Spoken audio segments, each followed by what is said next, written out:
نہ سمجھوگے تو مٹ جاؤ گے مسلمانوں، داستان تک نہ رہے گی تمہاری داستانوں میں۔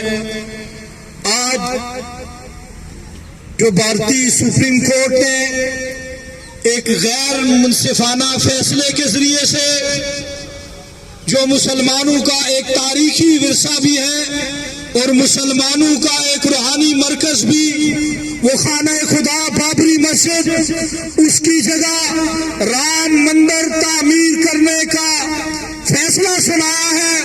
مسلم اسٹوڈنٹ آرگنائزیشن پاکستان اس فیصلے کی بھرپور مذمت کرتی ہے اور ہم اپنے تمام مسلمان بھائیوں سے اور اسلامی ممالک کے حکمرانوں سے یہ اپیل کرتے ہیں کہ وہ اس ظالمانہ اور غیر منصفانہ فیصلے کے خلاف اٹھ کھڑے ہوں۔ ہم سمجھتے ہیں کہ مودی سرکار جو یہ فاشسٹ حکومت ہے انڈیا کی، یہ اپنے توسیع پسندانہ عزائم رکھتے ہیں اور اکھنڈ بھارت کے توسیع پسندانہ عزائم کی تکمیل جاری ہے۔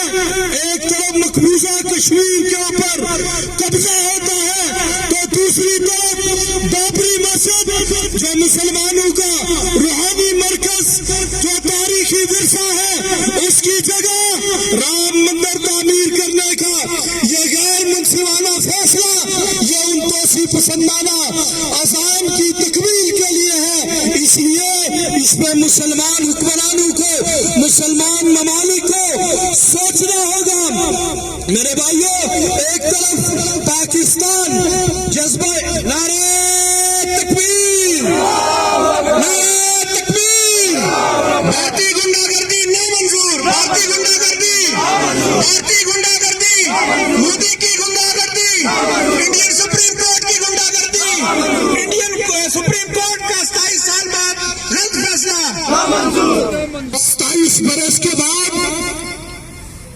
جو بابری مسجد کی جگہ رام مندر تعمیر کرنے کا یہ غیر منصفانہ فیصلہ ہے، اس کے خلاف مسلم حکمرانوں کو اٹھنا ہوگا۔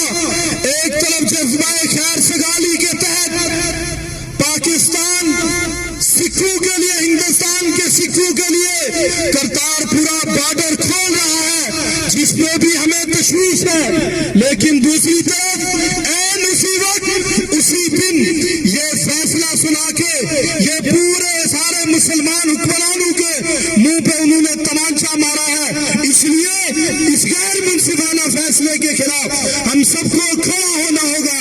یہ نہیں ہو سکتا جس زمین پر ایک توحید کے سجدے لگے ہوں، اب وہاں وہ کافر اپنا مندر بنا کر معاشر کو بدر کا ارتکاب کرے، یہ ایک مسلمان کو کبھی برداشت نہیں ہو سکتا۔